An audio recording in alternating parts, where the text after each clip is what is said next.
Nadhani tumesoma katika video iliyopita sura ya 3 na karibu katika uchambuzi na muhtasari tu wa sura ya 3. Katika sura ya 2 tunaona kwamba mhusika wetu mkuu Zingo na mamake Zahara wanahama kutoka Kisamale, wanatafuta maficho. Kwao kumeharibika, kumevurugika. Vita vya kikabila vimezuka katika mji wa Kisamale.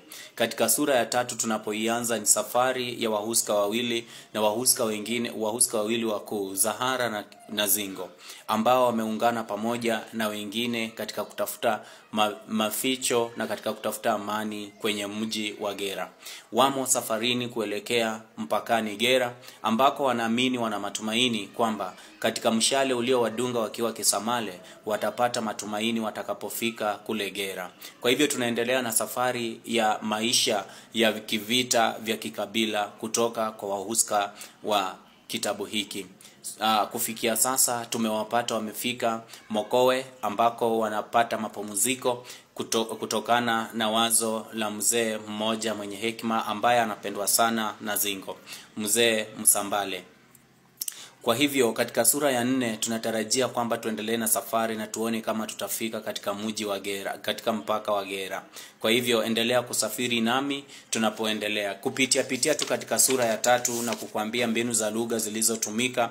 Ni kwamba nimeona wametumia methali. Kuna methali iliyotumika kwenye ukurasa wa 16, wamesema lisilobudi hutendwa, kwamba jambo ambalo limekulazimu kufanywa ni vizuri na ni lazima, huna sababu yoyote ya kukwepa kulitenda. Na pia kuna methali nyingine pale wamesema back bandua. Ni hali tu ya kuigiza, ni sauti ambazo zinaigiza mwendo waliofika, na mwendo waliofika tunaweza sema ni tanakali za sauti ambazo zimetumika kueleza mwendo waliokuwa nao hawa wasafiri kina Zingo na mama yake. Ama pia tunaweza sema ni methali ambayo inaeleza jinsi safari ilivyokuwa kutoka Kisamale na walivyokuwa wanaelekea kufika kwenye makazi ya Mokowe. Kwa hivyo mambo mengine, kuna msamiati ambao wametumia kea. Kea ni ile mipasuko inayotokea kwenye miguu, ni ile mipasuko inayotokea kea.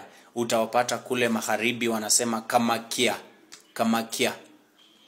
Kwa Kiswahili nadhani ndio kea, ile mipasuko inayotokana na miguu kukanyaga ardhi zaidi na ile joto